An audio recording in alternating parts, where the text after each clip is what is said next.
आता पेट्रोलचा खर्च विसरा, घरी आणा इलेक्ट्रिक स्टायलिस्ट इलेक्ट्रिक गाडी।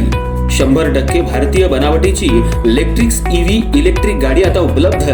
5 वर्षांची वॉरंटी, आकर्षक कलर्स आणि स्पोर्ट्स डिझाइन। एकदा चार्ज करा आणि 100 ते 140 किलोमीटर पर्यंत रेंज। अत्याधुनिक सर्व्हिस सुविधा, लोन सुविधा सुद्धा उपलब्ध।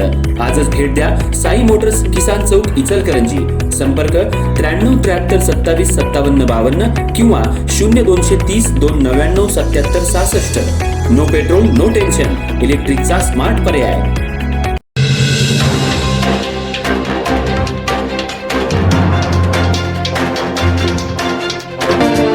दिगंबरा दिगंबरा श्रीपाद वल्लभ दिगंबरा या अखंड जयघोषात नृसिंहवाडी येथील श्री दत्त मंदिरातील चालू वर्षातला दुसरा दक्षिणद्वार सोहळा शुक्रवारी पहाटे भक्तिमय वातावरणात संपन्न झाला।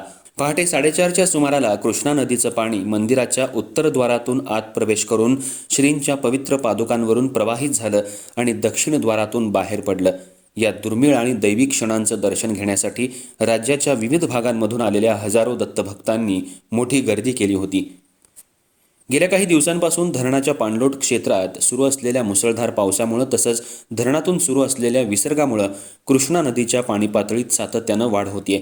गुरुवारी नदीचं पाणी मंदिराच्या पायऱ्यांपर्यंत पोहोचल्यानं दक्षिणद्वार सोहळा कधी घडणार याकडे भाविकांचं लक्ष लागलं होतं।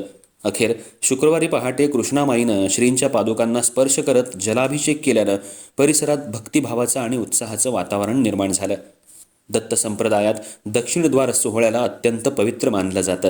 वर्षातून केवळ पावसाळ्यातच कृष्णा नदीचं पाणी मंदिरात प्रवेश करत श्रींच्या पादुकांवरून प्रवाहित होत असल्यानं या सोहळ्याचं विशेष धार्मिक महत्त्व आहे। चालू वर्षातील पहिला दक्षिणद्वार सोहळा 7 जुलै रोजी पार पडला होता, तर शुक्रवारी भाविकांना दुसऱ्या सोहळ्याचा लाभ घेण्याची संधी मिळाली। दरम्यान वाढत्या पाणी पातळीच्या पार्श्वभूमीवर श्री दत्त देवस्थान प्रशासनानं आवश्यक खबरदारी घेत मंदिरातील साहित्य सुरक्षित स्थळी हलवलं आहे।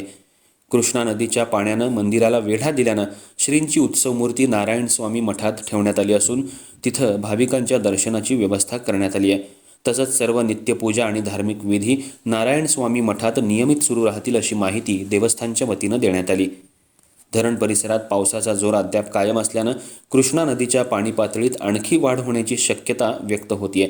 त्यामुळे प्रशासन परिस्थितीवर बारकाईनं लक्ष ठेवत असून भाविकांनीही सुरक्षिततेच्या सूचनांचं पालन करावं असं आवाहन करण्यात आलंय।